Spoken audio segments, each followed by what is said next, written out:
Housey, how's the sound? Sound check for Housey.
Da-da-da-da. Are you Mr. Da-da-da-da-da? I am. Hello. I got some da-da-da for you. Well, go ahead then. Da-da-da-da-da. Ba-da-da-da. Ba-da-da-da-da-da-da. Da-da. Ba-ba-bum-bum-ba-bum. Well, is this your day off? It's the last of my 3 days in a row, yeah. Well, sir. Been doing a lot of work on the homestead. Right on. I sold a duck today. What kind? A male Muscovy. I love Muscovies. Yeah, I've got 5 males and 4 females, so I need to thin those males out. Yeah, for the female's sake. Mm-hmm. If I was close by, I'd come take them off your hands. Was you selling them for about 20 a piece? 25. Ooh, big spender. Made $25 today. Man, you may call me Moneybags. Oh, Scrooge McDuck. Yeah, I need to get me a mess of those Muscovy hens. You know, they're really good mamas. They are, yeah. I had 45 babies last summer with Well, you didn't look like you gained any weight at all. Thank you. I had postpartum depression though. Mommy Fit took care of that. Mommy Fit. You are a man of humor. So yeah, you were telling me about your ducks. I'm sorry, I interrupted. Oh, the conversation is fast and loose. Just like our ex-wives. Yeah.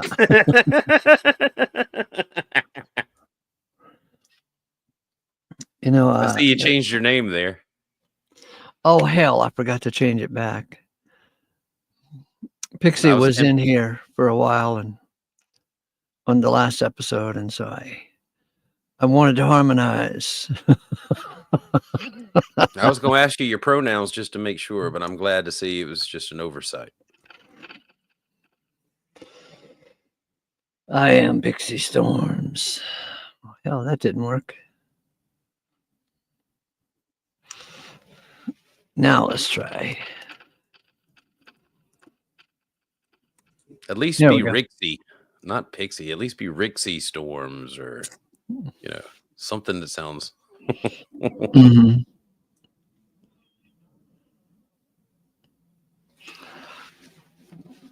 So tell me about Everlasting Anything. Oh, here's the original. You changed it. I was just going to say, can I have my name back when you're done with it? You got it. I gave it back to you. All right. Well, I can't stay long, but I was just going to thank you again for earlier and for yesterday. I've had bunches of fun. You're welcome. And you are awesome. And have an awesome stream. Thank you. Later days.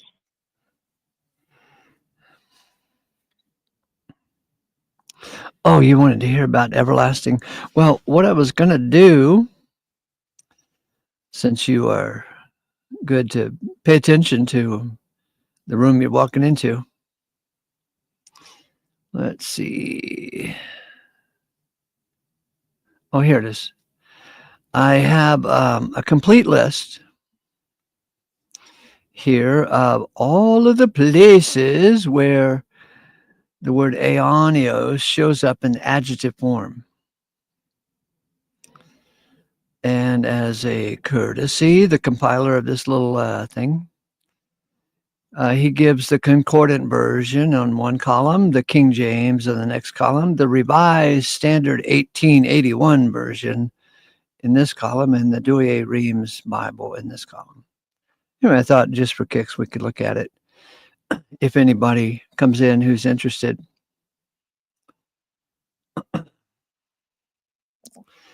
Yeah, so instead of Eonian life, the King James says eternal life.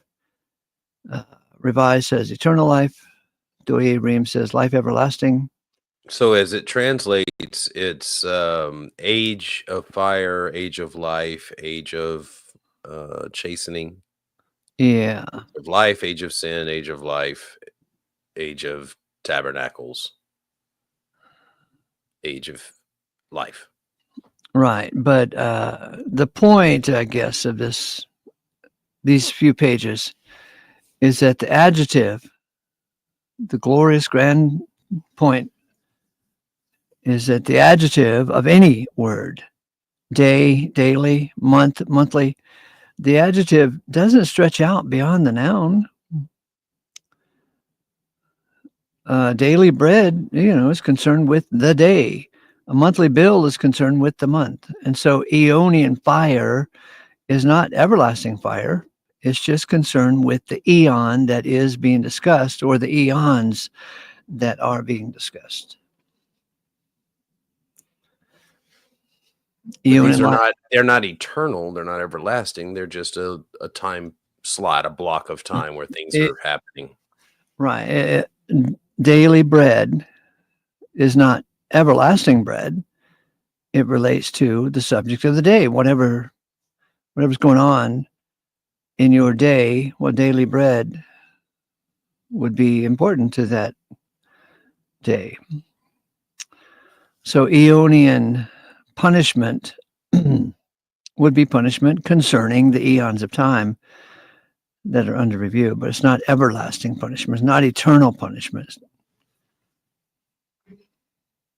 Because stretching it out to be eternal, that's not the correct way to handle grammar.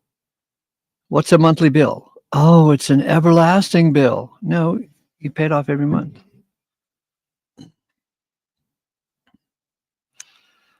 You get it? Yeah, I was just trying to remember, there's a verse I thought that said that God alone had eternality. Or was it immortality? That would be Romans 16:25, and it does mention the Eonian God. And of course, all the popular Bibles say that it mentions the eternal God, because God of ages. they're assuming God is eternal, and God may be eternal. But in Romans 16:25, it doesn't say God is eternal. It says, we're very dependent on the Eonian God. That would be the God who created the eons, who's very much involved in the eons. Of course, God is eternal because he had to exist before he created the eons of time. But just because God is eternal, you wouldn't want to force the word eternal into the word Eonian, because you would lose something. So if the scriptures said that God was our daily God, well, we might understand that to be something wonderful. God is our daily God. Right on, I get it. He's our God every day. But just because you think God is eternal, you would change the word daily into eternal. God is our eternal God. A day is a measure of time, and an eon is also a measure of time. So he's the God of ages. Yes, there we go. That would be more appropriate. I'm just using the translation. Is this from A. Enoch? I don't know. This is in A. Enoch's book. I Right, don't know. right there. I was just using the translation. Long ages of the ages, past ages. So I just put ages in for everything Eonian. Uh-huh. And so if you're saying he's an Eonian God, to me, it just means he's the God of ages. Right.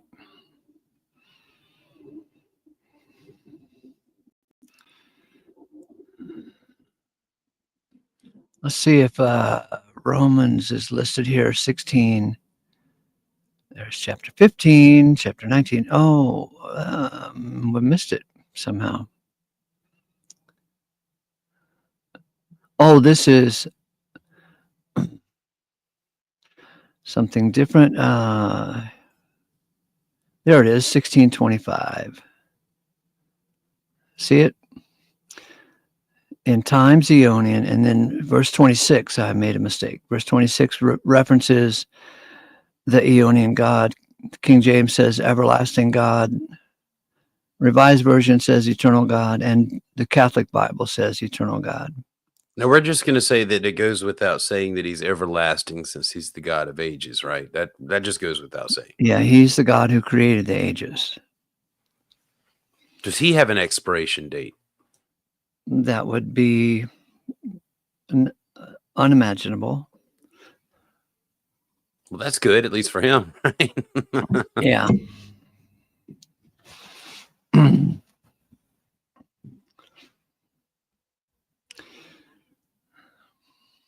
Oh, look at this one.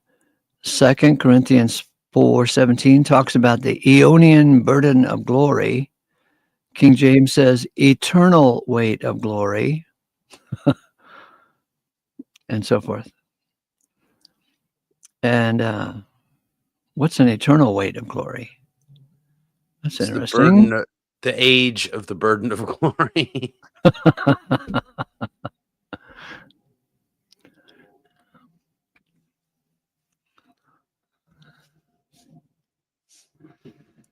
Anyway, so I'm. I think you got Halsey backstage. Oh, really? I didn't hear the click.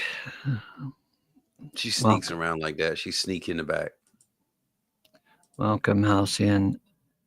You're a good egg. You need to go in the kitchen right now and check and make sure that she hasn't gone in your loaf of bread and buttered all the bread. That's the thing she did last time she broke into my house. Buttered all the bread in the house. It was crazy. That's weird. She didn't eat all the bread, just buttered it. She just buttered it and left it. I mean, it actually turned out to be really expedient, you know. Uh-huh. But I still felt violated and buttery. Oh, Anthony Pierce has a good comment. Aion cannot mean both eon and eternal. They are antonyms of each other. It always means eon. Well, sure.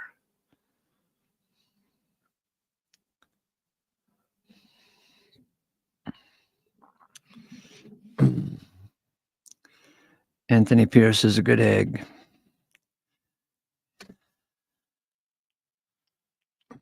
I love a good egg. I hate a bad egg.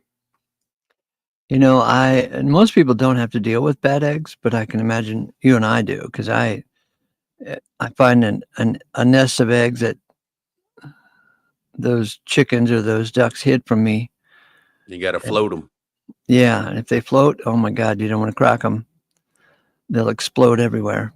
Well, that's the only way you can find, and I find it to be true with people too, whether they're good eggs or bad eggs, to put them through some sort of test. Now, I'm not saying you should take people and dunk them underwater and see if they float. I'm not saying you shouldn't either. The Puritans did that. Yeah, with the witches. Yeah, and if they floated up to the top, they were good eggs, right? No, They're bad eggs. They're witches. If they sink, they were good eggs. And then you messed up, but it's too late.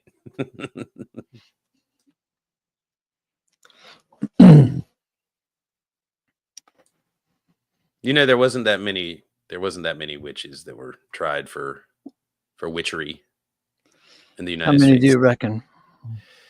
I think 8. Oh yeah, all at one time or scattered over? Set apart. So I mean, there were. I think there were more that were tried, but I don't think many were actually trialed. You know, the witch trials where they do the things. They put the rocks on your chest and all that shit. It could be those women were just nuts. I started gossiping and telling everybody whenever the scare guy, it's like the Red Scare with McCartney, right? Everybody's a Russian, but in that time it was everybody's doing witchcraft that you didn't like. You know, and the people, I see. You could just be accused. Yeah, you're not familiar with that time period? Not terribly. I mean, I've studied a lot of history, but not that. Did you ever read The Crucible? Nope. Okay. Well, anyway, it was you had, like you said, the Puritan tests. You had the purity tests. If someone could accuse you of it, and then you were that thing until they tested you to find out that you weren't. Mm-hmm. And people found this a convenient way to deal with grudges, stalemates that they had with their friends and enemies. And you know, Abraham Lincoln did that kind of shit. If you were in the North, if you were considered a Southern sympathizer, somebody could accuse you of being a Southern sympathizer, and you'd go to jail with no trial. There were 10,000 Yankees put in jail with no trial just because somebody accused them of being a Southern sympathizer. And if you wanted to buy that guy's real estate, just accuse him. And then his property became available at a really discounted price. That's carpetbaggery, it sounds like. What is that? You know the carpetbaggers. Yeah, well, not personally, because I would still be in prison. I would love a sit down with Sherman. That's what I would like. Just give me 5 minutes alone with Sherman. Alone. That's what I would demand. Yeah. You'll come back and find him peeled like an apple. That guy was fucking evil. Oh, And after the war, he did nothing wrong. No, he was fine. He did nothing wrong. Lincoln protected him. Grant protected him. when I was on a kick of studying Civil War history, I bought a PBS series on the Civil War. Not their famous one. I watched that one too, but I forgot who the author, the director of was the famous one. But I just bought another one that was less popular. And I grew up in the South, so of course I'm a Southern sympathizer. And when they got to the episode on John Wilkes Booth, of course, they said PBS, right? Public Broadcasting Service. They said John Wilkes Booth was crazy, right? He's crazy to kill He's our crazy. president. Yeah. Well, that Okay. seemed very reasonable from. I'm sorry. Go ahead. Anyway, I watched it with suspicion, and I realized, I'm listening to just the popular historical commentator that John Wilkes Booth is crazy, as if he didn't have reasons for doing what he did, right? So I popped in the next one, the next DVD, and it was about Cushing. Lieutenant Cushing, he snuck into the South and was doing all kinds of treachery. I mean, really bad treachery against civilians, not just the military. And he was crazy. So crazy that after the war, mentally ill, that he had to be put in an insane asylum. And I'll be damned if the commentators of the PBS episode of this Civil War series didn't say things like, poor Lieutenant Cushing, oh, he had to go to an insane asylum. But just the episode before, they had no mercy on condemning John Wilkes Booth, but on this episode, oh, poor Cushing. Nobody told us life would be fair, right? Yeah, especially if PBS is reviewing your life. It sucks because the victors write the victories. I mean, they write the histories. They write their victories down. They make up whatever they want about their opponent. Mm-hmm. Slander them because what can they do? They're already ashes. Right. You know, they did a similar thing to a guy named Marcion one time. Really? What? Tell me. I don't think you want to know about Marcion. We've tried to talk about it before. One day you'll look into it deep enough. I mean, he'd be on your side. I am inclined to be a Marcion since I love Paul and I ignore the rest of the Bible. You know, I make that point sometimes when talking about you that I don't understand why you're not a Marcionite. Why do you keep that collection together when it's clearly not meant to be together? The canon of the scriptures, I mean. I just ignore it. I don't let it sit there and keep the dust off of Paul's letters.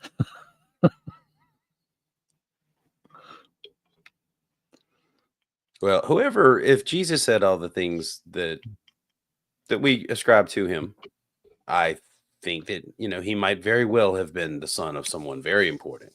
And if he was the son of God, I don't have a problem with that. I just have a problem with the idea that God would be Yahweh. And if it could be Yahweh, but that would, for that to be true, I think the entire Old Testament would have to be pretty much fiction. Yeah, I don't know what to say. When you start in on that vein of thought, I can't contradict you. I have no skin in the game. Well, the main thing is about Marcion, though, right? Marcion was basically just a Paulian. Mm-hmm. He recognized himself as a Gentile. The message was for the Gentiles. He loved Jesus through Paul. Mm-hmm. He didn't know Jesus. He didn't know that Paul. I guess Paul knew Jesus, but in a unique way. But that was Marcion's connection to Jesus, which was just Paul. I can live with that. That's all we're using anyway. That's what we're using on this channel. Not just in this channel. I mean, as Gentiles. Hmm. There is, like you said, the rest of it's just someone else's mail. Yes. Leave the Jews alone. They got their own deal to work out with their God. Mm-hmm. You know, the Gentiles, that's us. We had one announcement, Mm-hmm. and that was from Paul.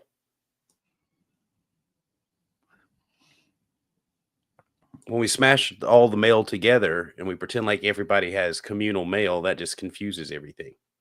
It certainly does, because it creates endless rabbit trails. Like old Brandon coming over here last week. It's a contract. You've got to study contract law. What the Well, if hell? he really believed that, he would know that none of us signed on, and show me anywhere where God himself touched pen to paper, quill Okay, to yeah. there was not full disclosure, Uh, which is did you ever read? necessary. Did you ever read Lysander Spooner's book called "The Constitution of No Effect"? Of no authority. Oh, is that it? Yeah, the Constitution of No Constitution of Authority. no authority. Yes. You've read Spooner? Lysander Spooner's good. A modern version of him would be Mark Stevens, Uh-huh. but we'll get into that and we'll get into that another time. I mean, I don't think anarchy is the right way either, you know. But as far as being a contract, being a party to a contract, there's things that have to happen. I mean, full disclosure being one of them. And normally there's a sit down negotiation or discussion. Right. You know, none of those things are present in this contract that Brandon's talking about. And we have no evidence that the Jewish contract was offered to the Gentile at all. Mm-hmm. But man, that Brandon boy, he was on about something. He thinks he's found something new, but it's a really old idea what he's trying to repackage and sell. Mm-hmm.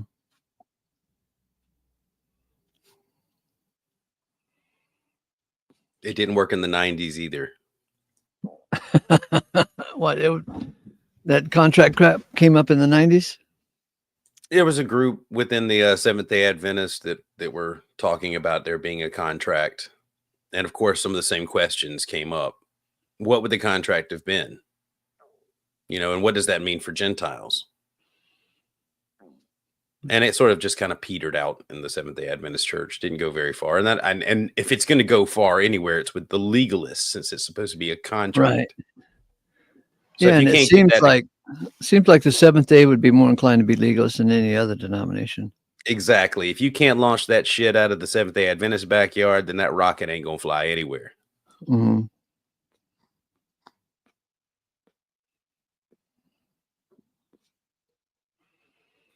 Paul was for the Gentiles. Amen. Ask the other Christians that. Paul is the only one that says that I have been sent to the Gentiles. It's in their book. They can't find anywhere else where Paul was even sent to Jews. Yep. And if they're a Jew, like what's his name? Eric Lionheart, Rosenstein, whatever his name is. You know, he might be a part of that contract with the Jews, but don't mention Paul then, because you can't have the law and you can't have the gospel and the announcement. You can't have the new That's contract. a good way to put it. Say it again. Paul, the gospel and the announcement. You can't carry the gospel and the announcement, because the gospel was for the Jews about the new covenant, and the announcement was Paul's, the Evangelion. And he called his the announcement for a reason. He designated it as something different from the apostles or the disciples or whatever, because he was going to the Gentiles. How long after you escaped the Seventh Day did you come to see these type of things in this light? I don't know. I'm not sure what you're asking me on that one. I mean, because I didn't. All right, let's say you got out of the Seventh-day Adventist Church in 2014. In 2014. Then how long did it take you to come to realize that Paul was unique in his ministry? 2012. Before you ever left? Yeah. Cool. Did you bring it up with your Seventh-day pals? Yeah. What'd they say? Depends on which one I talk to. You know, some of them are fine with the idea that the message is different for the Gentile than the Jew, but a lot of them aren't. A lot of them are like, well, we've been grafted in. So now we're Jews, but I said Paul didn't get sent that message. Paul got sent with the announcement to the Gentiles. And so we would dance back and forth with it, but I didn't feel confident to really chew on them about it back then. And I was afraid that I would get kind of pushed out of the group. That is an interesting fear to go through, Well, I'll say the Seventh-day Adventists were the only ones that weren't like that. They didn't try to push you out. They tried to keep you in most of the time, Mhm. and they tried to work with you and, pray, just tell you to pray on it.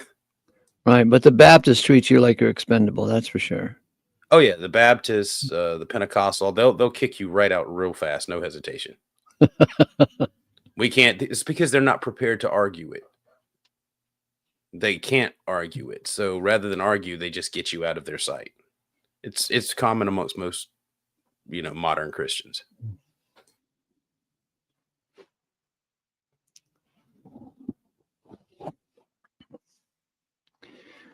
There's a Mormon down the street from me. And about 4 years ago, he and I talked for maybe an hour. And he was really torn between being excited about Paul's message of grace and kind of fearful to explore too much because he might get kicked out of the Mormon club. I mean, they're Mormons, or you guys are surrounded by them, right? Yes, right. And they're just Christian fan fiction. Right. And Christians are just Jewish fan fiction, right? Good way to put it, yeah. And Jews are just Sumerian and Akkadian and Babylonian fan fiction, right? I don't know about that, but I can believe you. Well, whenever you really want to look into it, we can go into what the Akkadians and Sumerians thought, but it's not one of those ones that it's gonna sit comfortable with you. Mm-hmm. So I typically leave you alone about it. Yeah, if I have an interest, I can pick it up. Have you ever heard of Robert Seffer? Nope. I'm a big fan of his work. He's an anthropologist. Oh, And, yeah, and he likes to go back and look at civilizations and find out what they actually believed, what they practiced, where they migrated to and from. uh-huh. He's got a lot of interesting stuff that I think you would like, especially his thing on Zacharias Levi. Is that his name? Levi? In 1666, the year of sin, where they basically said you could sin your way to salvation. It was a big movement. Zebediah Levy. I have to look the damn thing up. Give me a second. Now I've set myself on a mission. 1666. Sabbatai Zevi is the guy's name. You ever heard of that name before? No. Wow. Cool. So he wanted to send you way into heaven. Is that what you said? You send your way. Yeah, basically. Here, I'm going to present something for you and you can tell me what you think.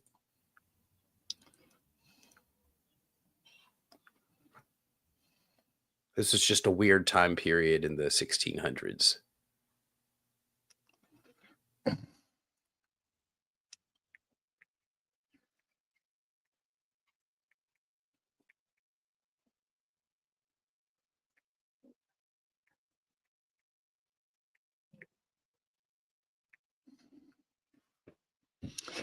Do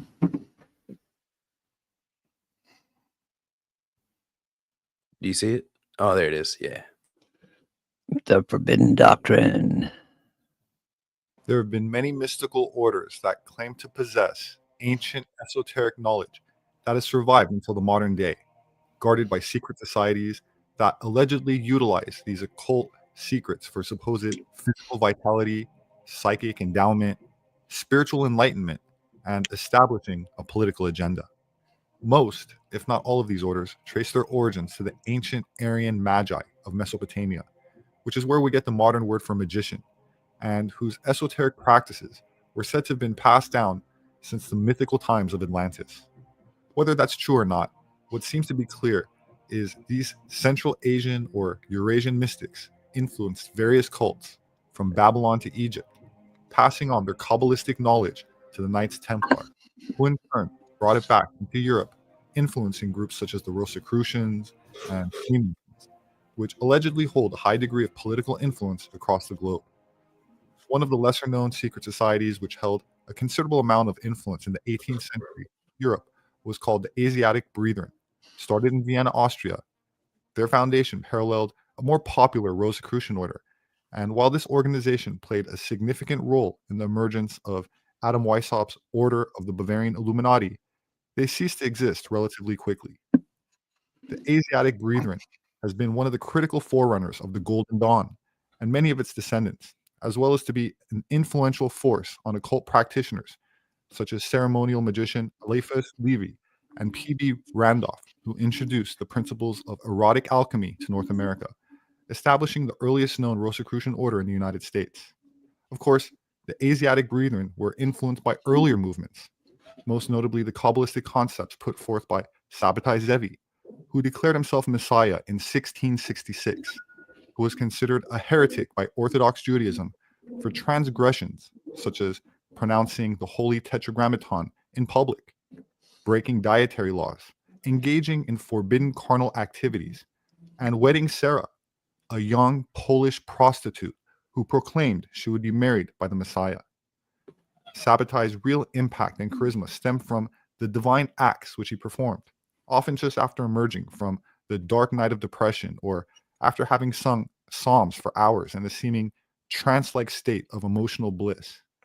He also encouraged his followers to engage in promiscuous activity, and as shocking as they were, Sabbatai proclaimed that the meaning of these paradox acts was obvious to him while he was in ecstasy and utterly inaccessible and heretical even to himself once he had returned to his normal state of being. Despite being banished by local rabbis several times and causing shock and outrage amongst Orthodox Jewish leaders, he and his charismatic wife gained a large following and eventually established their power base in Greece and Turkey. From there, his influence grew further and quickly spread all across Europe. Sabbatai ended up in imprisonment under the Ottoman Sultan, who gave him three choices: to subject himself to trial of his divinity. In other words, if the arrows of the Sultan's archers would miss him, his divine status would be proven. Second, to be beheaded. You get the call back to the witch trials we were just talking about. Yeah, this is their witch trial. Or third, to convert to Islam. On the next day, September 16, 1666, which incidentally is also my birthday, Sabbatai came before the Sultan, cast off his Jewish garb, and put a Turkish turban on his head. Thus, his conversion to Islam was accomplished. He covertly continued his practices and teachings in secret to his followers, some of whom also converted and followed him under the protection of Islam. Zevi's impact and popularity was due in no small part to his self-proclaimed prophet, Nathan of Gaza. According to the Jewish scholar Gershom Scholem, it's only through Nathan of Gaza's mystical interpretations of Sabbatai's situation and heretic deeds that the story of this new Messiah gained the mystical depth, the spiritual weight, and Kabbalistic meaning that created the necessary gravitas to turn it into such a strong movement. In fact, it is Nathan of Gaza's peculiar mix of Lurianic Kabbalah, Gnostic interpretation, quotes from the Zohar, and his own mystic explanations that helped turn Sabbatianism into a future hidden cornerstone of our Western occult lore. Nathan refers to the Messiah's soul as a holy snake among snakes, but keep in mind that the Hebrew word for snake, nakash, has the same numeric value as the term Messiah. The Sabbatian concept of a snake or dragon, in this context, is paralleled in the Gnostic teachings of the Ophites, a word that comes from the Greek ophis, which means serpent. They were members of several Gnostic sects that flourished in the Roman Empire during the 2nd century and for several centuries thereafter. These sects' beliefs differed in various ways, but central to them all was a dualistic theology that opposed a purely spiritual supreme being, who was both the origin of the cosmic process and the highest good, to a chaotic and evil material world. To the Ophites, man's dilemma resulted from his being a mixture of these conflicting spiritual and material elements. You seen enough? I'm enjoying it. Oh, okay. All right. It's not too far from a lot of the religions that are popular today. Mm-hmm. Only gnosis, the esoteric knowledge of good and and evil, what gives a lot within of the man. religions power today is a charismatic leader, charming, big smile, square jaw. Like Joel Osteen. Yeah, How'd that guy get popular? Jeez, from the I bonds mean of matter. his Make message, him Joel Osteen's message, is so dubious. I mean, I don't even know what the hell he says. After I listen to it, it's like listening to JG. I know it's feel good in the moment, but there's no substance to carry home with you. Mm-hmm. It's like hearing a bunch of quotes that are uplifting and then not having anything to attach them to, and so they just drift away. Because he's selling no gospel there. I mean, I predicted yesterday when we were listening to Bonson that I wouldn't remember today what the hell he was talking about, and I can't. Some about big words. There you go. Well, Osteen's big feelings, Yeah, right? big feelings. Yeah. And double talk. He never says Uh-huh. anything solid that you can pin down. Greg will say a lot of things, but he's just weaving a bunch of bullshit together. But he does it like an intellectual would do it. Mhm. aware of the unknown God who is the true source of all being. In their interpretation of the Garden of Eden story, the forbidden fruit was symbolic of the orgasm, and the serpent's temptation was to harness and transmute the sexual energy through esoteric tantric practice, rather than always expelling one's life force in a conventional climax that results in physical procreation. The Ophites regarded the Jehovah of the Old Testament as merely a demiurge or subordinate entity who had created the material world. They attached special importance to the serpent in the biblical book of Genesis because he had enabled man to obtain the all-important knowledge of good and evil that Jehovah had withheld from them. Accordingly, the serpent was a true liberator of mankind, since he first taught men to rebel against Jehovah and seek knowledge of the true unknown God. The Ophites further regarded Christ as a purely spiritual being who, through his union with the man Jesus, taught the saving gnosis or Sophia, a feminine intuitive aspect of divinity, divine knowledge from within. That said, from the perspective of Sabbateanism, based on the Lurianic Kabbalah, which I cover in my book 1666, the esoteric interpretation of salvation was not about redemption of the Jewish people from slavery amongst other people, but instead had to do with an inner salvation, an esoteric process of mystical healing and restoration of one's own soul through a term called tikkun olam, which means repairing the world, and has to do with the Lurianic Kabbalah's idea of freeing leftover divine sparks of light that permeated existence after creation. This brings us to Jacob Frank, a Polish-born Jew who 100 years after Sabbatai's death claimed to be his reincarnation.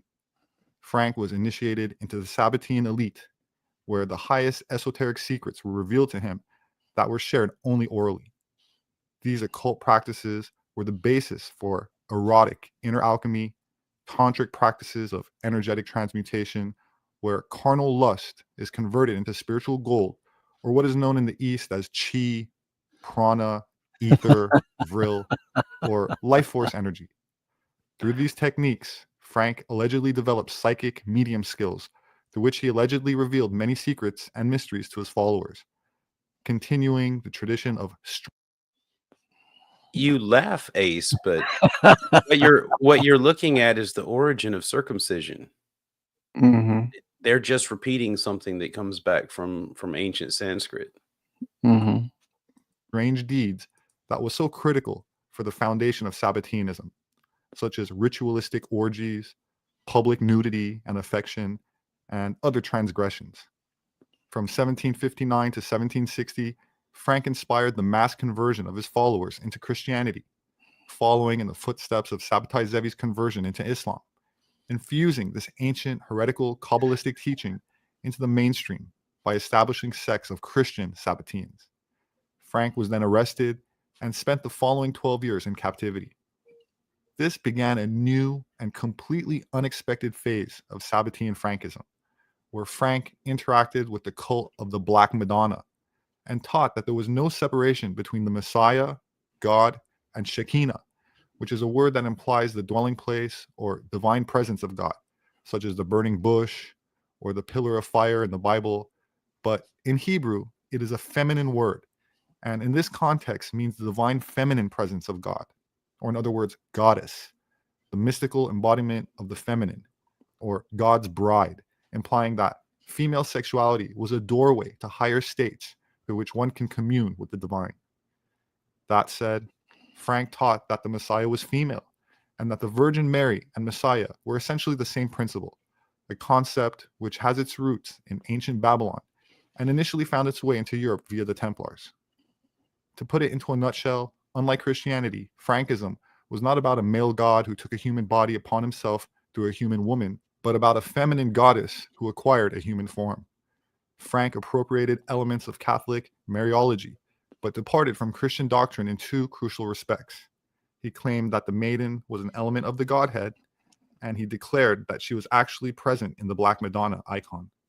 When Frank was finally released from captivity in 1772, he had regained a large fellowship and was again recognized as one of the most important Sabbatean leaders in Europe. However, in truth, he had moved on from many of the original teachings of Sabbatai Zevi and founded his own female cult of divine worship, as well as a strong outer circle of military defense. While in 1750s and 1760s, Frankism was first perceived as a sect within Judaism, and then as a movement on the border between Judaism and Christianity, its expansion in 1770s and 1780s was defined by the reformulation of its tenets in terms of something that can best be called a secret society. Jacob Frank then moved in with his Sabbatean cousin in the Bohemian section of the Czech Republic, renowned for her physical beauty, and encountered her son, Moses Debrushka, who was 18 at the time and a Sabbatean from birth, who went on to become a founding member of the sect known as the Asiatic Brethren that I mentioned earlier.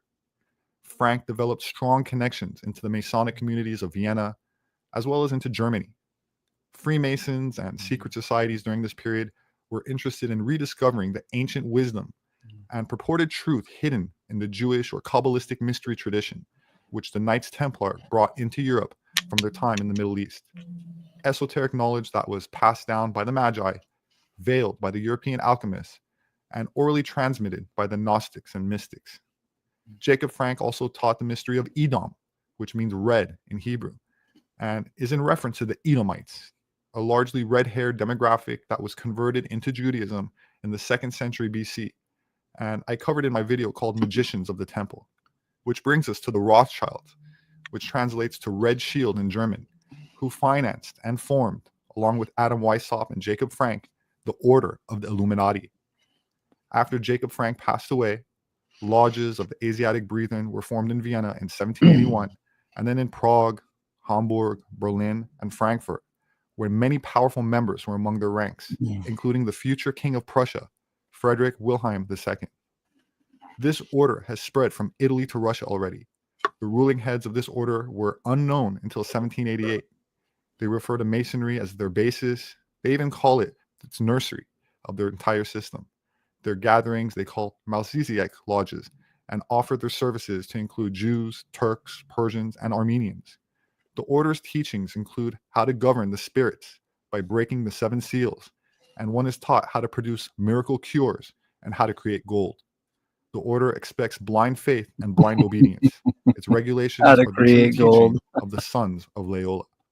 It's Incidentally, symbolic. Ignatius of Loyola was Of the course. Basque founder of the religious order of the Society of Jesus, also known as the Jesuit order.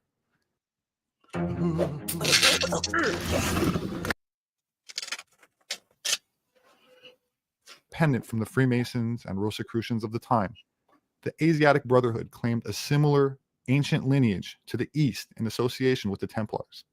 The term Asia in this context, however, is not a reference to the landmass that we've come to call Asia today, but a vague reference to Asia Minor that indicates a tradition that doesn't stem from the European mainland, but from the Orient, in particular the Aryan Magi of ancient Iran, who Albert Pike claimed was the true Chaldean originators of the pre-Jewish, pre-Arabic, and pre-Babylonian Kabbalah.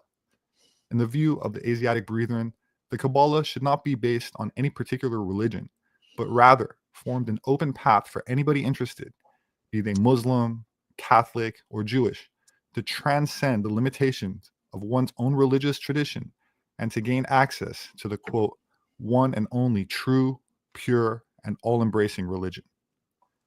The Asiatic Brethren established two streams of teachings, one in writing and a second, more closely guarded, of individual oral instructions. This sect had a great influence on later magical and theosophic orders. In the instructions of these rituals, we learn that the order is the continuation of a very ancient alchemical, theosophical, and magical tradition transmitted over centuries through various channels, not least the Knights Templars. We find, among other mythical narratives, a vivid description of the original fall, in which a son of dawn, or Lucifer, plays a major part. The symbolism of these rituals resonates with those of the Gold und Rosenkreuz, which interpreted the first degree of regular Masonic symbols in an alchemical sense.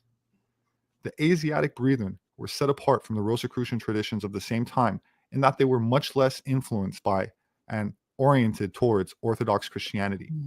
And although they were open to Jews among their members, their legendary founding myth was also unique and was set up from the beginning to provide a platform for occult learning, teaching, and practical research hidden from the realm of influence and control of Orthodox Christianity, or Jewry for that matter.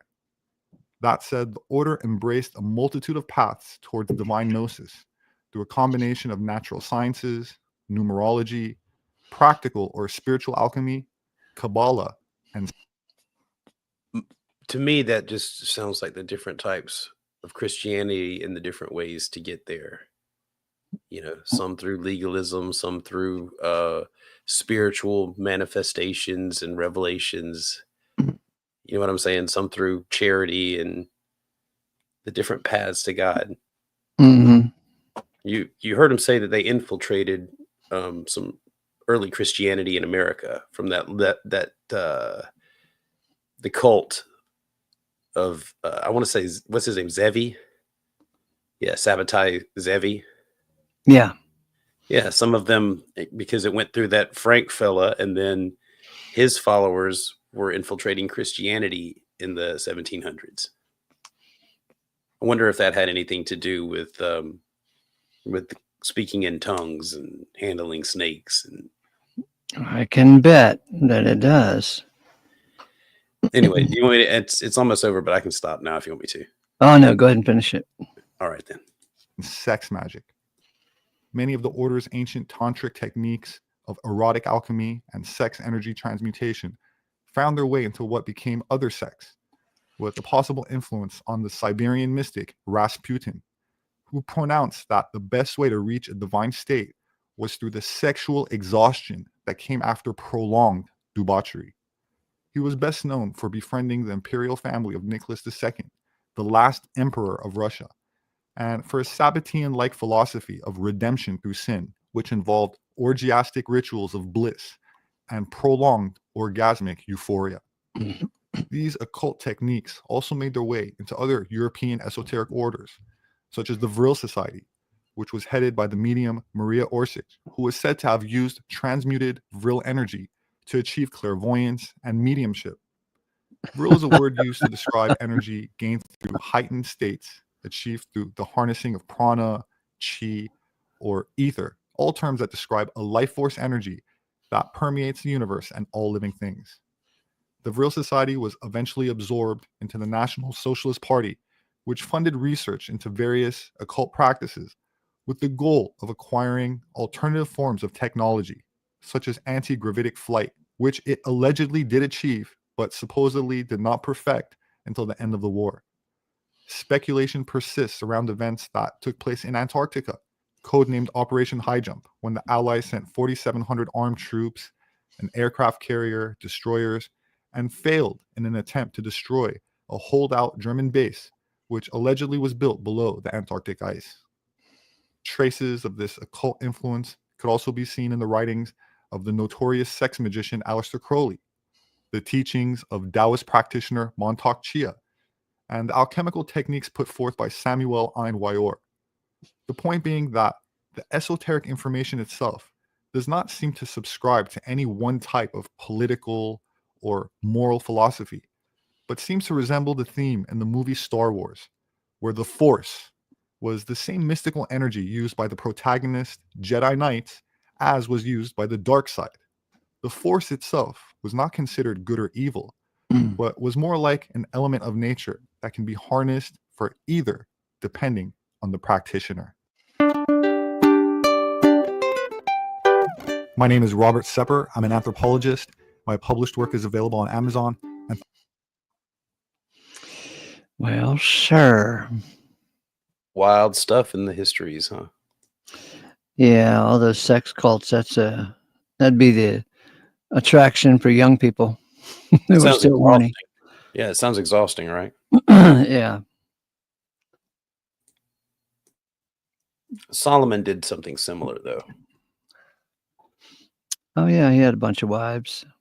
Well, I mean that he experimented with these different things, these different ideas with those concubines and wives, because they brought their practices from the countries they came with, or that they came from. Yeah. Remember, there's this whole thing where his people are getting mad at him because he's letting them build temples to their gods and the practices that he's not prohibiting that go against Jewish law. You remember that part of the Old Testament? Nope. But I don't doubt you.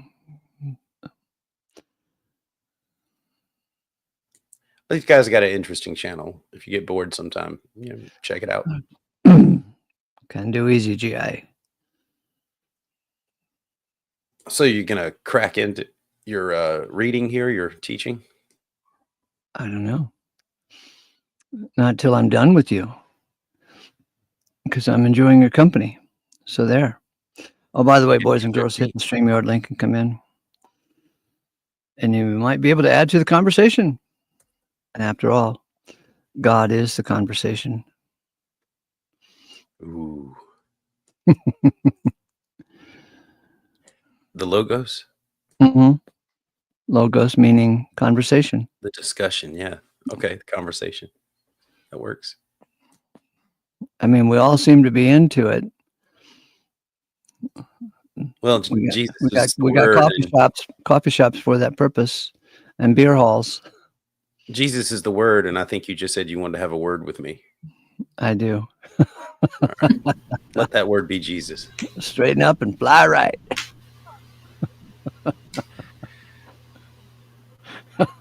It was such a pleasure to tell you to straighten up and fly right. Felt like Eric for a second. Yeah. You're like holier than thou. Hey, Ram. Howdy, Ram.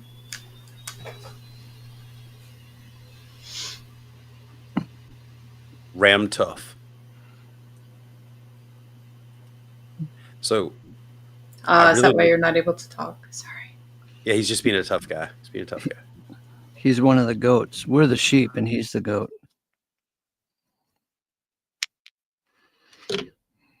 Goats are sassy. What do you know about goats? I've never known a few goats. They're They've got personality, and yes, they're capricious and impulsive, and I think they're funny. I think they have a sense of humor. The word capricious comes from the word goat. Really? Oh, like Capricorn. Oh, interesting. Yeah. So capricious, the word comes out of a description of a goat. Nice. I never knew that. Thank you. I've owned goats before. Ram wants to ask you something, apparently. Well, go ahead.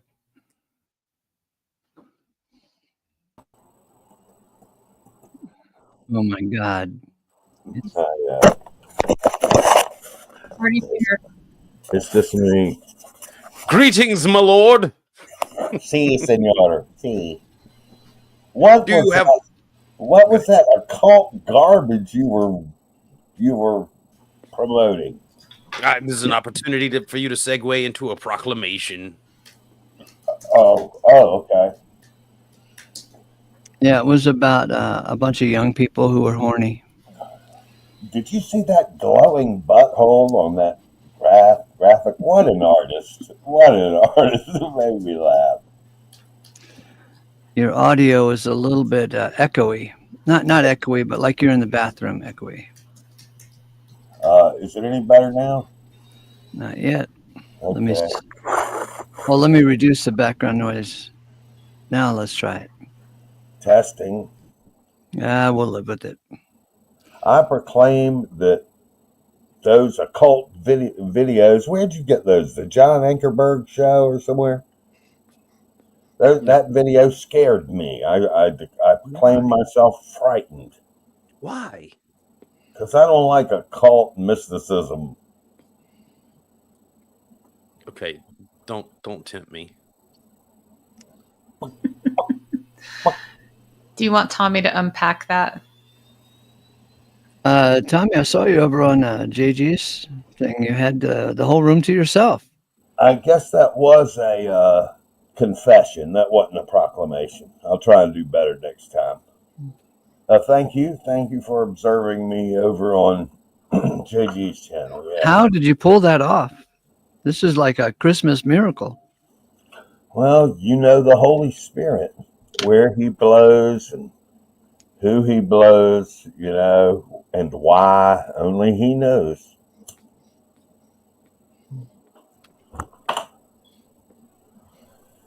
As a Trinitarian, I get to say such things. Or a Godhead Arian, yeah. It sounded almost like song lyrics, Tommy.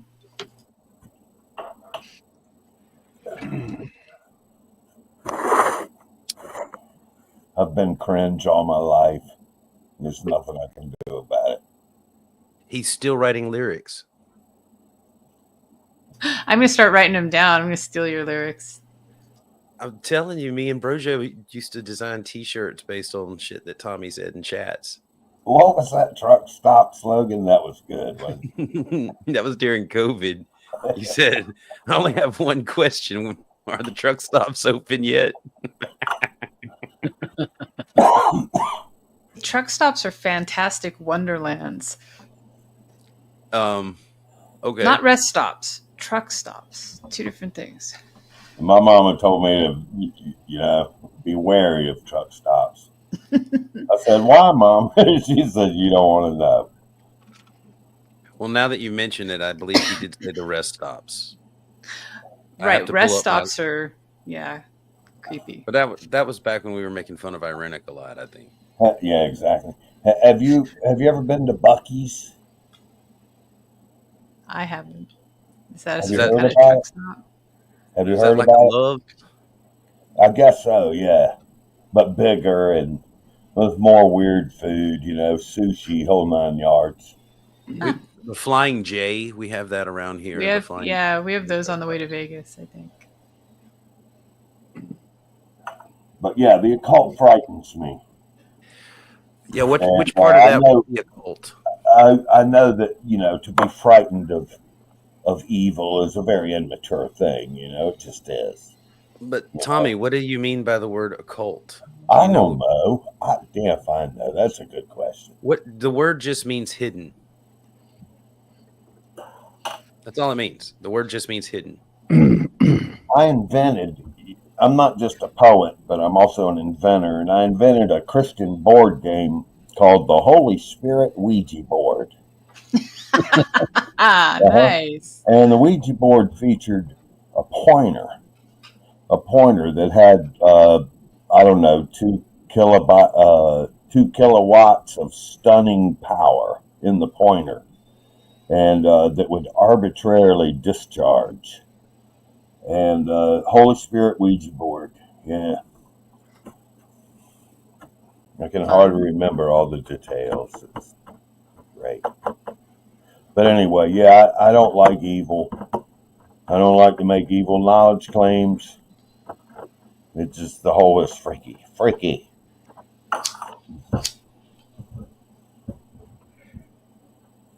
Did you see anything in the video that you thought was evil?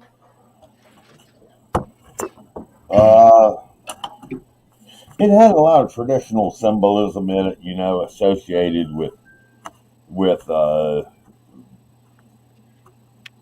with evil, and that's not a good sign. Like That's what, not a good for sign. I don't instance? know. I didn't see any of those goats or anything. What's that? Baphomet. Okay, Baphomet? let me hold on just a second. Hold on a second. I think you have the wrong idea of occulting something. So when Jesus is in Galilee and he gives his information in parables, and he says to the disciples that I give it in parables so that they don't understand. What Uh-huh. he's describing is the process of occulting information. He gave in what's called an exoteric parable for people to ponder that relates to what his idea, but there's an esoteric or occult, a secret meaning behind it that only the disciples were given. So it's hard to be afraid of the occult when Jesus is practicing what makes the occult in Galilee.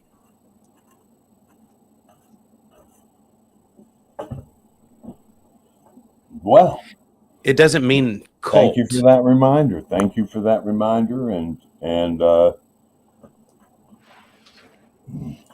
Well, Good. I just so long as I'm not slandering Jesus. That's literally what that means and what he was doing. And there's metaphors and symbolism all through the Bible that people will tell you you need to understand symbolism in the Bible to be able to understand what they're talking about in prophecy. Right, like contract law, and don't you Like forget it. yeah, exactly, Oh, because yeah. the terms of the contract that Brandon are referring to are hidden or occulted within the scriptures. Mm-hmm. Because you'd have to really look and explore and deduce that you were somehow a part of a contract and that no one else knows about it but you. Apparently you figured this secret information out. Some time ago, we had this guy come over to the channel all the time in the side chat named Pi. And God, he was all about numbers, and he just wouldn't shut up about this thing means this number and this number means this thing. It was just, I remember him. Now, numerology is a respectable yeah, psychosis. It's a respectable psychosis. Some of that stuff psychosis. is like, yeah, it's like symmetrical and the number coincidences. It's kind of like reminds me of flat Earth videos. Just kind of whoa.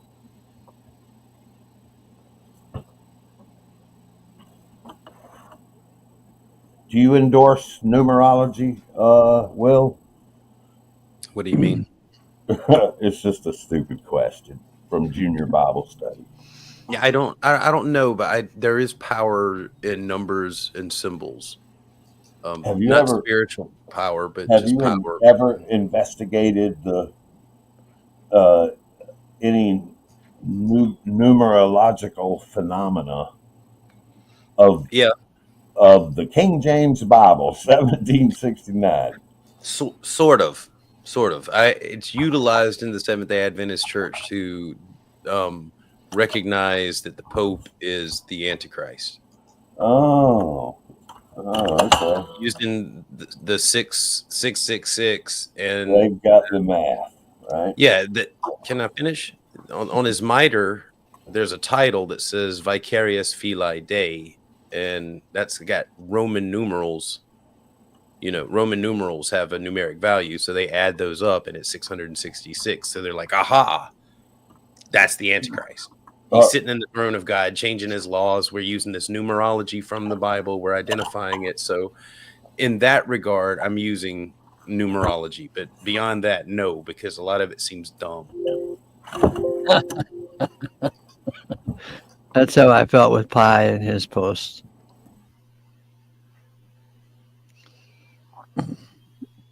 I had no idea what the point was. Guess I'm just not smart like Pi.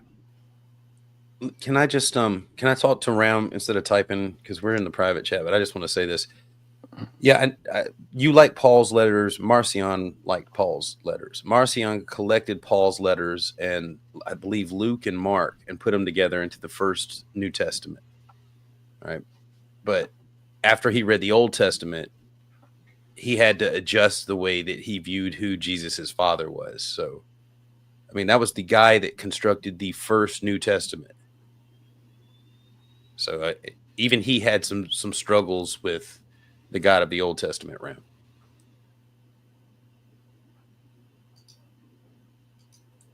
Yeah, y'all continue. I'm sorry. My hands are full. I'm doing something and it's hard for me to type. What's in your hands?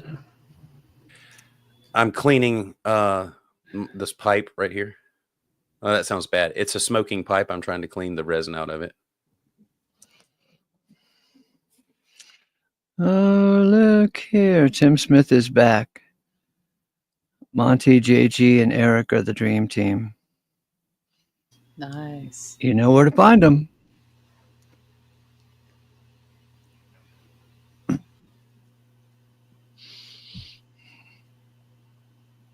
Ram, give me a second and I'll post the link in our private chat here and you can check it out. Yeah, I found myself over in JG's room, and I thought maybe that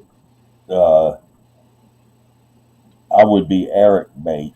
I felt like Eric bait, but Eric never showed up. Are you happy or sad about this? I don't know. I've had a stomach full of drama this last week. I'm like, sometimes I'm up for, interacting with the boys, and sometimes not so much. Mixed feelings. Hey, Ace, if you want me to, I got this video here about Marcion. It's a couple minutes long to tell Ram who Marcion is. Did you want to see it real quick? Ooh, lovely. Lovely.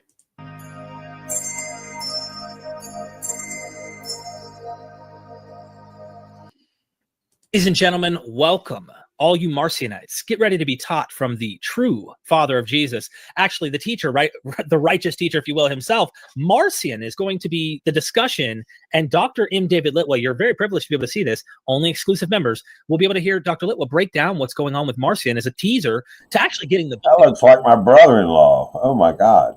Interview and what we're doing here. Thank you. Which one? Which one do you think? The dweeby one. Oh, I kind of thought you were talking about Lambert over there because he's a country boy and that's a country family of his. So I figured you might have known some of the Lamberts. I know a couple of them myself, so I just didn't realize they were all kin. But I don't. You got a brother-in-law that looks like David Litwa with the glasses and the. David. Yeah, that fella. Kind of ginger, some type of ginger. Somebody snatched the jaw off of that man. Come on now, guys. He's a well-renowned scholar. I love the man. He's great. Should he get chin implants? What should he do? He needs chinderwear. No, that's the deal he got. What can you do? But is it square enough? Is he man enough? Is he all right? It's not really about the physical appearance of his chin. I'm just saying when you hear him talk, it sounds like someone stole part of his masculinity. I'm just saying he's squishy. Got it. Hey, Derek, it's a really big help, and I'm very excited about Marcion. Me too.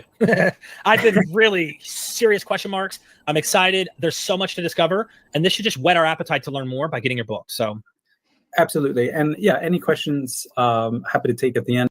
Basically, this is number 14 in the Found Christianity series, and it's also chapter 14 of the book, so you can get all the plenty of footnotes there. And and everybody should know about Marcion. He's flourishing. He's probably born about 80, but he's flourishing between 120 and 160. So he's third generation Christian. He's born in Pontus, which is North Turkey, right south of the Black Sea, and he has this theology, which isn't totally unique with him, but is definitely something important and really good to think with today. And for Marcion, God is and can only be good. So if he heard or you hear about God killing a bunch of people or torturing them with fire or eternally torturing them, that's actually not God. And so when Marcion obviously encountered the Jewish scriptures. We don't know when he did so, but he just assumed that the Judaic God, who does all these things, punishing and sending the flood and preventing Adam and Eve from getting the knowledge from the fruit of the tree of knowledge, he basically assumes that, yes, this being exists, and he is what Marcion likes to call the cosmocrator. He's been delegated control of the world. He calls himself a god, but he's not really a god, because there is an actual God beyond this world, and that is the sender of Jesus Christ. The Judaic God is in fact evil. And the way that Marcion reasoned this is he quoted this passage from his gospel, and it's also in the canonical gospels, and it's a saying of Jesus that a tree is known by its fruit. And Marcion just continued to harp on this point and saying, like, listen, guys, everybody knows the character of a person from what they do. Okay, actions tell you about the character of a particular being. I don't care if that's a human being or an angel or a god. And the Judaic God in Isaiah says that I am the doer of evils. And the Greek there is, hakatizun kaka, that he is the creator of evils.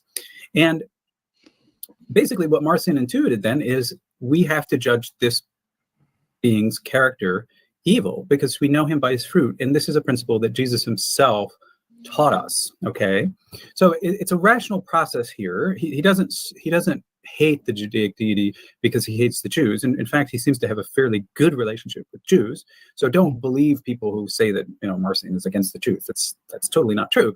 He is against the Judaic deity for a very good reason, because the Judaic deity does a bunch of evil stuff. Eve to me is basically. And if you want to learn more about that, you can check out The Evil Creator, which is on my Amazon page. And we've done a bunch of sessions on this. Look at his view of Christ. Sometimes there's a lot of false information about Marcion, and it's easy to get false information because the heresiologists who attacked him made a bunch of false claims. And then sometimes in scholarship even, but especially on the internet, these false claims are just repeated as if they're truth. Now, the reality is Marcion had a gospel, and we're going to get into this in a moment, but Marcion had a gospel. It was sort of like Mark's gospel in that it didn't have a birth narrative. It just began with Jesus's ministry in Galilee. Okay. Now, what the heresiologists claimed on the basis of that was that Marcion denied Jesus' birth, but actually that's not the case. Marcion did believe that Jesus was a man, okay, as every other Christian did in the ancient world. There are no ancient mythicists, okay? So he did definitely believe that Jesus is a man, and he just had a gospel which didn't include a birth narrative, and that's totally fine. Mark doesn't include a birth narrative.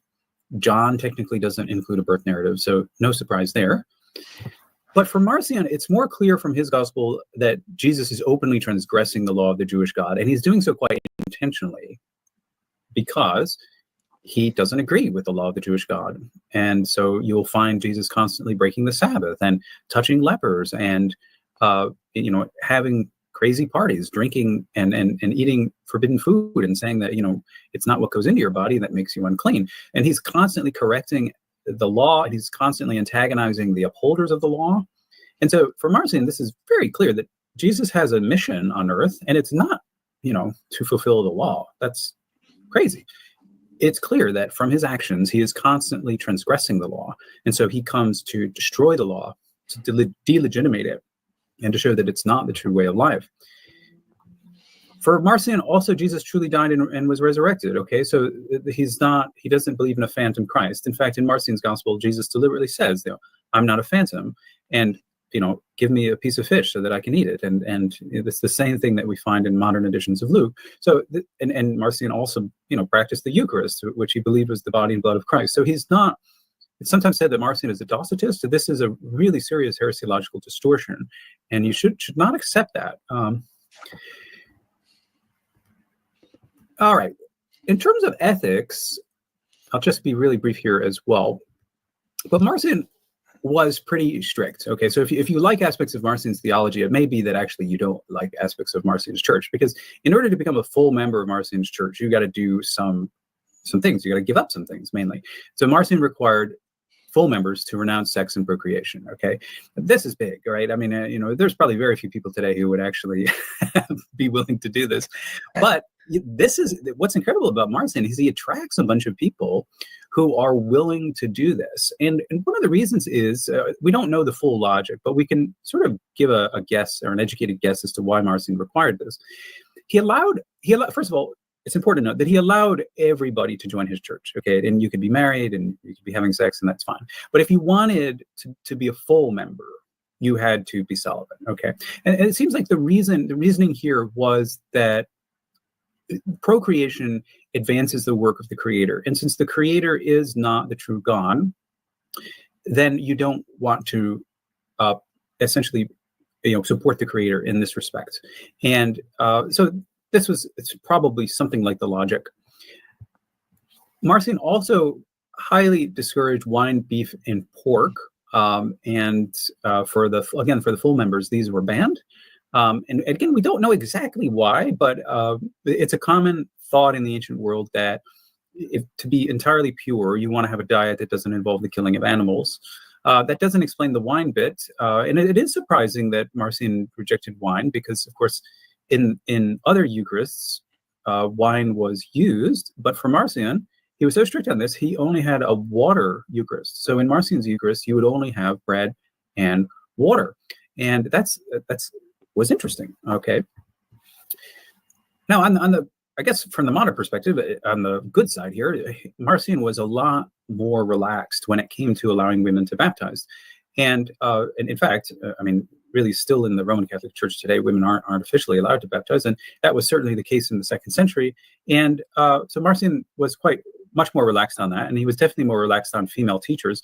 Now, one of the reasons for this is, because if everyone is celibate, gender, or if the full members are celibate, then gender doesn't really matter as much as it would in a traditional church, right? Because, I mean, one of the reasons, being celibate is hard, and that's a huge requirement. But one of the things that it does is it sort of equalizes men and women, because nobody is allowed to pretend that they have a dominant gender because of their manliness or other sexual practices or whatever. So there's a bit more of a relaxed attitude for women, leadership, that is. All right, so real quick on Marcion's Gospel, this there's a live session on this, but I'm gonna whirl through here. So Marcion had a gospel which he called the Evangelion, and this was an early form of what's now called the Gospel according to Luke. But in Marcion's day, the name Luke wasn't attached to it, and in fact, all the names of the Gospel are like products. Okay. So Marcion brings his Evangelion to Rome, and he ends up about 145, it looks like, publishing it together with a collection of 10 Pauline letters. Okay, so here is the first, what some people think is the very first New Testament. It is a gospel plus letters. Okay, but it's not a 4-gospel canon. It's just the 1 gospel canon, and it doesn't have all of the it doesn't have the extra pastoral letters, which are pseudepigraphical, right? They're written under false names. So Marcion has a New Testament, but it's only got 11 books, as opposed to the modern one, which is basically hammered out in the 4th century, 250 years after Marcion, that has 27 books, and that's the one published today. For Paul, the idea of there being 4 gospels for Marcion, the idea of there being 4 gospels was really silly, because if you're a reader of Paul is often referring to my gospel, and he's often making the insinuation that others bring other gospels, but those aren't the true ones. So for Marcion, he really follows Paul here. There's one single gospel, okay, and the idea that there could be many that contradict each other is just, that's not going to fly for him. It's just not right. Now, Marcion believed that, in fact, he followed Paul's logic, and he said, that Paul's singular gospel had actually been corrupted at a very early point.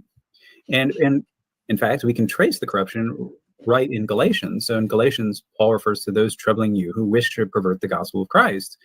And then in the very next chapter, he goes on to reveal that the troublers are in part these apostles, namely James and James's party, and then Peter. Okay.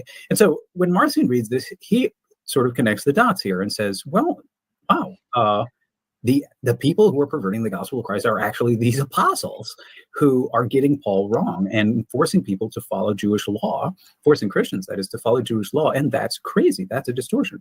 So very, very early on, there's this distortion, okay? And the other gospels, which begin to circulate in the late 1st and early 2nd century, Marcion very logically understood them as perversions of the original Pauline gospel. Because if you read Matthew, and Marcion would have had access to Matthew, Jesus is, bending over backwards to say that he's Jewish and that he comes to fulfill the law. And as far as Marcion was concerned, that is completely un-Pauline. And so it's completely untrue. Okay. Now, an important distinction here is that Marcion never claimed to correct or modify what he considered to be distortions in the Evangelion, or Luke, we can call it, or any other gospel. Sometimes this is called Proto-Luke. It's only later heresiologists who are claiming that Marcion, and they use this text, either circumcising or mutilating the text of Luke by cutting out things like the virgin birth and places where Old Testament passages and figures appear. This is completely a false accusation, because if you look at the Evangelion, and we can reconstruct it, thankfully, it also has Old Testament passages and figures, and it's not like it's systematically trying to remove them. And a good example of this is the Transfiguration, where in Marcion's Evangelion, you still have Moses and Elijah appearing next to Christ. So at this point, highly confused the heresiologists, because they were all saying like, oh, well, geez, why didn't he cut these people out? And the fact is, he didn't, because he didn't feel the need to.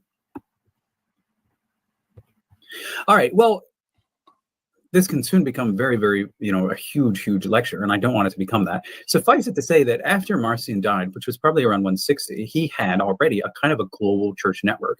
He had churches in Syria, he had churches in what's now Turkey, and in North Africa, and in Egypt, and in Rome, which was sort of like his headquarters. And so, obviously, for the early Catholic network, they're looking over their shoulder and really upset about this turn of affairs. Oh yeah. And so yeah, you have basically Marcion is the major competitor for the early Catholic network all the way until you get to Constantine. And there's treatise after treatise after treatise attacking Marcion, and his movement seems to be unstoppable. And we know that his churches, even after Constantine, are thriving until the 5th century. And so we have one bishop, Theodoret, in the mid 5th century, that is around 400s. He says that he can go into a Syrian village and everybody's Marcionite. And he claims at one point that I converted 1,000 Marcionites in this one village. And he's writing, around 425. So, this is a long afterlife. So Marcion is an extremely successful person. And the amazing thing is that even though he's not getting new church members through procreation, he's getting people to join him, right? I mean, this is the amazing thing, because, you think about the modern church today. What is the producer of most Christians? What's the fact that Christian ladies have Christian babies? Okay, I mean, there's no surprise that you raise your children as Christian because that's the faith that you had. But Marcion, who's discouraging people from having kids, is still getting members. That's really actually pretty incredible when you think about it. Well, we don't have a ton of time today, so I'll just close here the PowerPoint part and just say my sincere thanks for all you for your support. It's a big help, and I really appreciate it. And yeah, I don't know if Derek, you want to.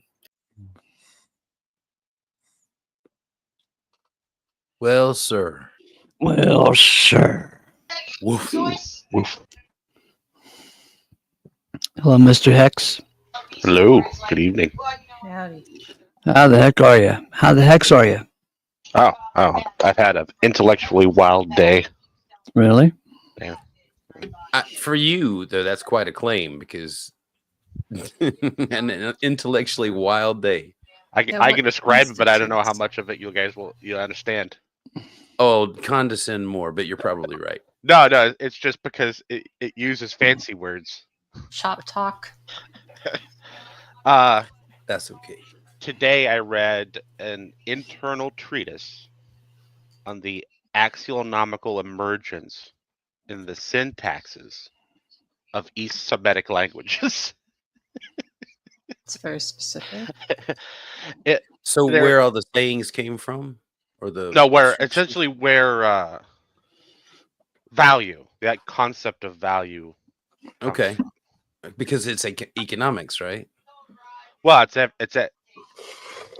it. I mean, that's what economics is based off. I'm just talking about what you're doing with it. Yeah. Is this for your class? No, this was just for personal education. You're so weird. Well, I mean, that's what my degree was in, right? Axionomical emergence. Oh, cool. Still makes you weird, though. That's how you get laws and ethics and money and all that other stuff. Well, there was a section in there that talked about non-propositional beliefs. And I knew a lot about non-propositional beliefs from years and years ago, and I seemed to kind of forgot all about it. And while I was reading it, I was remembering everything, and then I came up with an argument in my head that any atheist that knows enough about the subject to call themselves an atheist can't logically be a weak atheist because of non-propositional beliefs. Weak. And then I come here and I see a Christian reading a critical or listening to a critical podcast of Marcion. And that kind of blew my mind. I don't think that Ace would appreciate you calling him a Christian. Oh, okay. Christ follower? Bible reader. Can you elaborate on weak atheist? On weak atheist? Yeah, you said weak atheist versus. Didn't you say weak atheist? Or did you say weak Christian? Weak atheist, someone who claims to simply lack a belief. So in relation to the proposition. And that's as far as it goes. Yeah. Isn't that an agnostic? Well, I mean, this was the issue years and years ago. Yeah, that's when agnostics got forced into being an atheist, essentially. The no true atheist argument. Yeah. Classic. Yeah, a lot of self-identified atheists now, 20, 30 years ago, would be an agnostic. Would identify as an agnostic. Before you go too far into this, Ace, what did you think about the Marcion thing? Yeah, it's always fun to study the history of thought. And Irenaeus did him dirty. What? Irenaeus, the hereticist or heresiologist of the Catholic Church, did him dirty. Said all those bad things about him, and those things weren't true. Mm-hmm. Yeah, I'm sorry. Go ahead. Slander. I was hoping you caught on to that because I know that you feel like that's been done to a lot of people in history. Yes, and a lot of good people were lifted up, but not all of them. We got some good people, like Lincoln. Them spitfire words there, Bucky. Yeah. The victors determine who was the good guy and who was the bad guy. You ever read Thomas De Lorenzo's books on Lincoln? No, I've just had you talk to me about it. You didn't have to twist my arm to convince. We were part of the Sherman March down here, so. Oh God! So you're still we're bitter. Yeah, his two books are called "The Real Lincoln" and "Lincoln Unmasked." That's all I wanted to say about the Marcion thing. I appreciate you letting me put that out there. That way, you know what I'm talking about when I'm talking about Marcion. Oh, okay, that makes more sense. God bless Marcion. It was Will that did the Marcion thing. I was like, pardon my language. I was like, holy crap, Ace is watching something about Marcion. Well, most Christians have no idea about that Marcion even existed, and that was the point. That's the point. But they wouldn't have the New Testament at all if it wasn't for Marcion's original version, his gospel. Yeah, and they use that in all of the other books that were written after. Yeah, probably not. And guess what Luke is based off of by the time Luke gets written? Is Marcion's. There's a fair amount of evidence that Marcion's version of the book came first. So you haven't hung around much on this channel, Hex? All we do is read Paul. Well, I guess I've been around enough to know that you only read Paul. Yeah. And get this, he calls the other disciples the James gang, which Marcion would just love that. He would just love that. You saw that he broke it down what was happening in Galatians, that when they talk about people that were opposing the message, he's talking about the other disciples. Mm-hmm. The same ones that you call the James gang.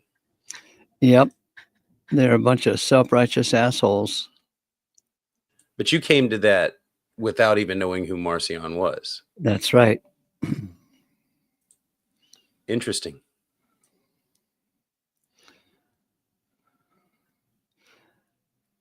You're a modern day Marcion. Well, I take that as a compliment. You should. I'm a fan. I mean, I think more Christians would come to this understanding if they knew what Brothers of Thunder and a Zealot was. A zealot was a terrorist sort of group, right? Yeah. Like it was Yeah. a militant Jewish thing. Yeah, they weren't. I mean, they were murderers. So it was Simon the Zealot. Yeah. Simon, yeah? Yeah. Now the Sons of Thunder were Zebedee's boys. Yeah. So it's John. the same thing. So it's the same thing. It's a reference to them being mercenaries, essentially. So there was 3 of them in the group then. At least 3, right? The 2 brothers and then Simon the Zealot. Ooh. Rabble rousers. And murderers. Yeah, murderers. But why would they make themselves public by traveling around with Jesus? That's a good question. I mean, I'm not sure there's a lot of evidence that they spent a lot of time in public with Jesus. Interesting.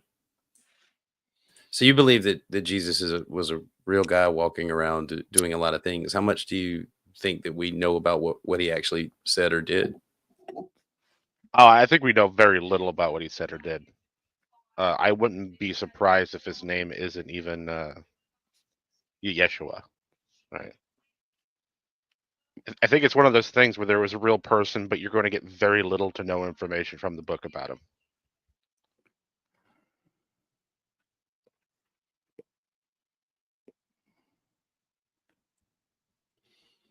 That's a tough spot. Yeah. There was a big splash, and then people got to read the ripples. I mean, just the way histories work. We mythologize generation after generation the same event until it becomes almost absurd.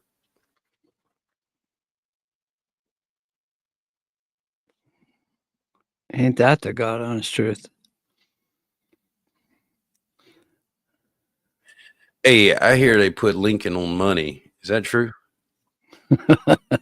You wouldn't know since you're just a barter guy. Yeah, I don't take a dim view of all that paper money. I actually knew a woman years ago who refused to take a $5 bill because it had Lincoln's face on it. Damn. Keep the change. That's kind of wild because Lincoln's probably the most appropriate president on our paper money. For being a murderous asshole? No, for wanting for his relationship to that type of money.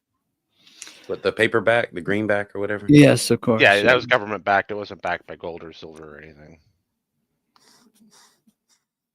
Like Washington didn't want a central bank. Jackson destroyed the first central bank. Right. Benjamin didn't want a central bank. The only person that had any sort of fiat anything was Lincoln. Yeah, Jackson was an asshole most of the time, but he did fuck up the banks pretty good. Yeah, in fact, that was supposedly his dying words. I killed the banks. Yeah. He did a lot of mean shit to the natives, but he killed the banks, so just call it even. It was probably the most disrespectful thing you could do to him. Just put him on the 20. It's sort of a slap in the face, isn't it? Yeah.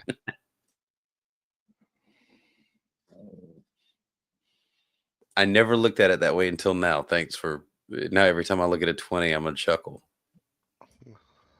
Take that, Jackson. That's what it was. We win in the end, buddy. And here's a little reminder. You just get the 20. Yeah. I don't agree with his politics, but I liked his attitude. I like that he used like family and friends as his protection, his bodyguard. They were personally invested and harder to turn on him.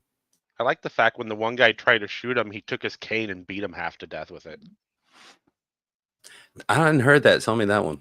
Yeah, that's why he's called Old Hickory, because he carried the cane around. He would beat people up with it. Holy There was shit. just an assassin that tried to shoot him. I'd have to look up his name. But the gun misfired, and then Jackson just beat the shit out of him with his wooden club. He let him live? That was nice of Yeah, him. I don't think he died. Not from that, anyway. He unintentionally let him live. Back during that time period, there was a congressman. They were having an argument in Congress, and one congressman beat the other congressman with his cane. And a lot of people across the country mailed him a new cane. Well, you know, back in the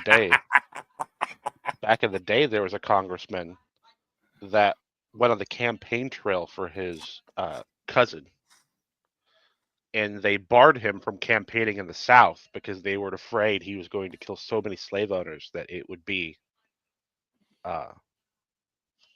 election interference.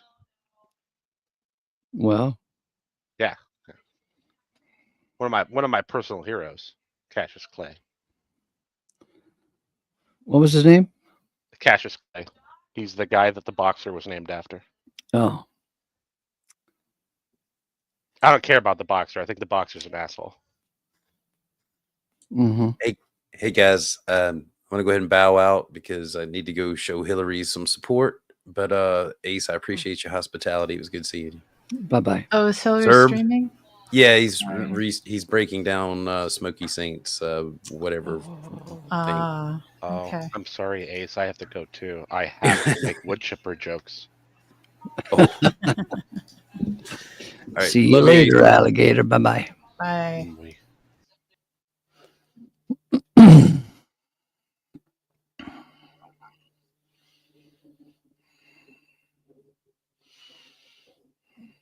And now back to our regularly scheduled program. So the title of the show is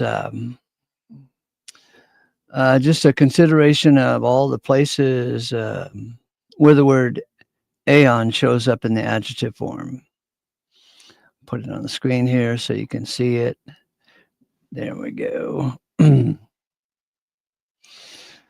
And so we got 4 columns here: the Concordant Literal New Testament in the first column, the King James Authorized Version, the Revised Standard Version that came out in 1881, and the Catholic Bible. I think this is Catholic, the Douay-Rheims.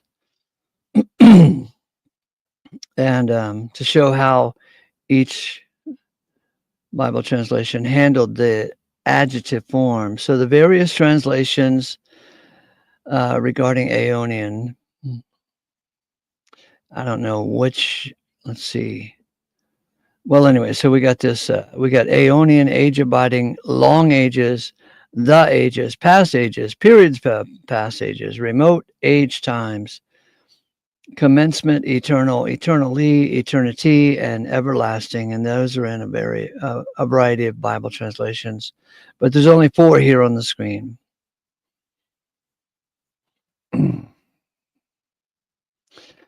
So we got Eonian fire, which, you know, all of these are everlasting fire, eternal fire. Eonian punishment, that would be eternal punishment in the popular Bibles.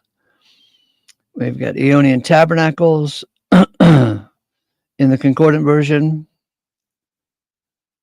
King James says everlasting habitations, plural. Douay-Rheims is everlasting dwellings.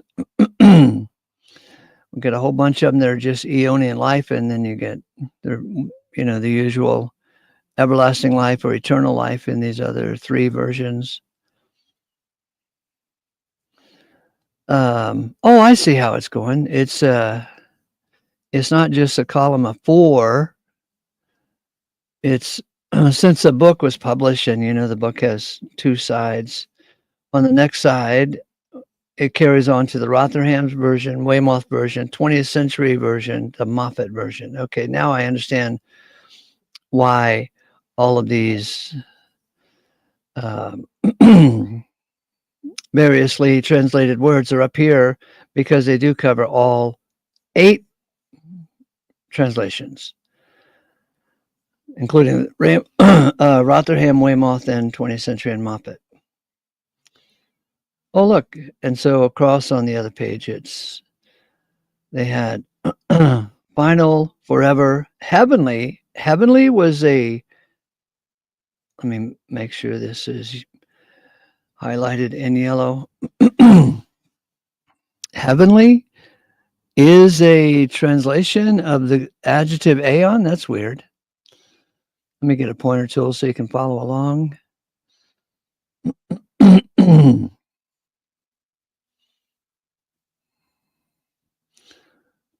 See the word heavenly there? One of the translations uses the word heavenly. Isn't that weird? Holy, immortal. Aionios is translated immortal, imperishable, ever, last, solid. Time began, unchangeable, true, unfailing. So these guys, all of these translations are all over the board. So you wouldn't even know that God had a specific idea in mind when he used the word aeon or aionios. And since the concordant literal New Testament is consistent and concordant, they just use the English word eon for the noun, eons plural for the noun plural, and Eonian. How's that for simple? Instead of all of these weird words, because obviously by throwing in these weird words, they're trying to make sense of it according to their own pet theology instead of any type of consistent understanding. Okay, what do we got here? Under Rotherham, life, age, abiding. Under Weymouth, life of the ages. Under 20th century translation, it's called immortal life. You wouldn't know that he's talking about Eonian life there. It's called immortal life, whatever that is. So these guys are trying to, these popular Bible translations are trying to, they've got preconceived ideas and they feel the freedom to insert their preconceived theological ideas into the translation. They're not consistent. Let's see if we can drag the pointer tool down to the next page, and I don't think it works. Nope. I got to bring up another pointer tool.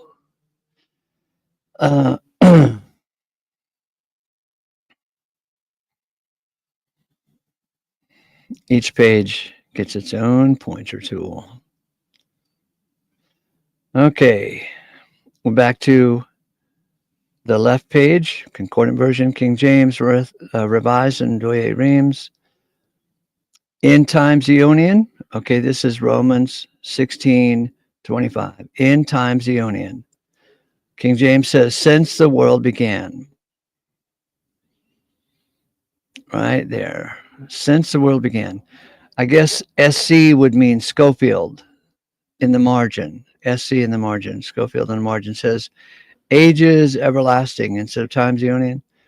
At least Schofield was trying to get it right because it does not say since the world began. The word world is cosmos.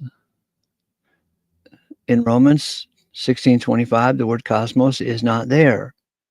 It's in times Eonian, not since the world began. The Revised Version says through times eternal. It doesn't say that. It says in times Eonian, not through times eternal. The word in is pretty simple in the Greek. It's en. In English, it's in.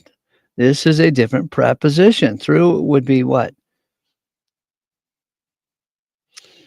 Douay Rheims, from eternity. In times Eonian. In times Eonian. From eternity. Okay, these guys they've got a preconceived idea about time or the endlessness of time or something. They're inserting their own theology into the popular translations instead of being consistent. Let's see here in 2 Timothy 2:10, Eonian glory. eternal glory, heavenly glory. See, the word heavenly is used for the word aionios in the Douay Rheims translation. What else we got down here? Hebrews 5:9. We got Eonian salvation. So King James says eternal salvation, eternal salvation. Okay, the rest of them are consistent with each other, but not with the Greek of the text. Okay, what do we got down here? Aeonian fire. They got eternal fire, eternal fire. So would you be able to question Jude, verse 7, and say this fire never had a beginning and never had an end? That's it. That would be eternal fire, right? Because the word eternal is without a beginning and without an end. All right, let's move along. See if we can spot anything else randomly that might be of interest.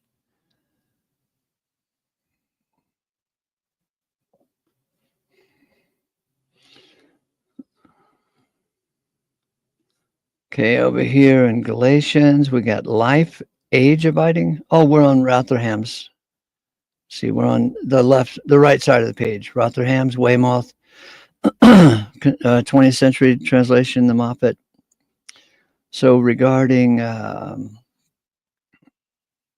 Galatians, is that where we are? Life, age abiding. So that would be life Eonian. Weymouth says life of the ages. 20th century says immortal life. And the Moffat says life eternal. Again, where are we? We're at Rotherham. So we got in 2 Timothy 1:9 before remote age times. Before remote age times in 2 Timothy. Let's go back up to the other side of the page and see what 2 Timothy has to say. Before times Eonian. Okay, before remote age times. The next version, before the commencement of the ages, before time began, ages ago. Ages ago. Now, ages ago, you might give them a hat tip. Yeah, okay, whatever. But it says before times Eonian, not ages ago. And if you are, regarding ages ago, if you are a quick reader, you don't care about the exactitude of the word of God, you might let them get away with ages ago for before times Eonian, before the ages, before the commencement of the ages, before remote age times. Let's go back up and see what the King James says for that particular 2 Timothy passage. Hang on while I grab the pointer tool. 2 Timothy, before Eonian times. Okay, here's the King James. Before the world began, with Schofield's margin says ages. Before times eternal. Let's see who says that. Revised. The revised version says before times eternal. How can you have, since the word eternal means without beginning and without end, how can you have before times eternal? Before the times of the world. This is what? Douay Rheims? Yep, it's the Douay Rheims. Before the times of the world. The word world is cosmos. What are they doing? Screwing around here. If you truly want to understand the word of God, it doesn't seem proper to be so hang loose with your translation practices. Anyway, that's the end of that compilation of every place where the adjective form turns up. And you can find this. It's in on page 18. It's toward the end of the book of Knox's book called All in All. You can get a PDF of it over on concordant.org. Click around over there. You can find a list of PDF books, free digital books, and you can order a copy. And I think you can actually get a free copy of the book, All in All. And while you're at it, you might as well get the book called The Problem of Evil and the Judgments of God. And then, so that concludes the book. And then they have scriptural passages that would influence the whole topic of the book. The whole topic is how God is going to become all in all. And I don't know what these passages are. I haven't looked at them, but apparently Exodus 34. Oh, let me get the pointer tool for this page. And swing it around. Okay, here we go. Exodus 34 says, clear the guilty. I don't know what that's about. Psalm 9 has something about hell. Psalm 16, Christ in hell. And I know this verse, Acts 2, 26 through 28. Psalm 49, the beasts that perish, they shall not live. The salvation of Nineveh. I just don't know what these references are about or why he put them here. I haven't memorized this book, All in All. Romans 5:18, all mankind justified. I know what that's about. Oh, I know what this is now. See this? Page 99 through 110. Okay, this is like an index of what's going on in the book itself. Okay, I get it. So hang on, let me bring up this pointer tool. See here, in Exodus 34:17, there's a subject called Clear the Guilty. And on page 49 through 54 is his essay on something about clearing the guilty. So this is like an index of the book. Okay, I get it.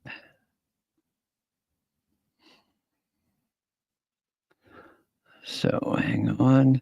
So here in 2 Corinthians 6:2, there's the day of salvation that is addressed on page 96. There we go. Let's see what else. Revelation 15:7, something about God lives forever and ever, and it's addressed on page 25 and also on page 181. And then, oh, it looks like a poem. Is that a poem? Christ died for our sins. He has been roused. Christ has been roused from among the dead, the first fruit of those who are reposing. Since, in fact, through a man came death, through a man also comes the resurrection of the dead. For even as in Adam all are dying. Can you guys guess where this is from? Thus also in Christ shall all be vivified, yet each in his own class, the first fruit Christ. Thereupon those who are Christ in his presence, thereafter the consummation, whenever he may be giving up the kingdom to his God and Father, whenever he should be nullifying all sovereignty and all authority and power, for he must be reigning until he should be placing all of his enemies under his feet. The last enemy is being abolished, which is death. For he subjects all under his feet, and now whenever all may be subjected to him, then the Son himself also shall be subjected to him, who subjects all to him, that God may be all in all. That's the end of the book.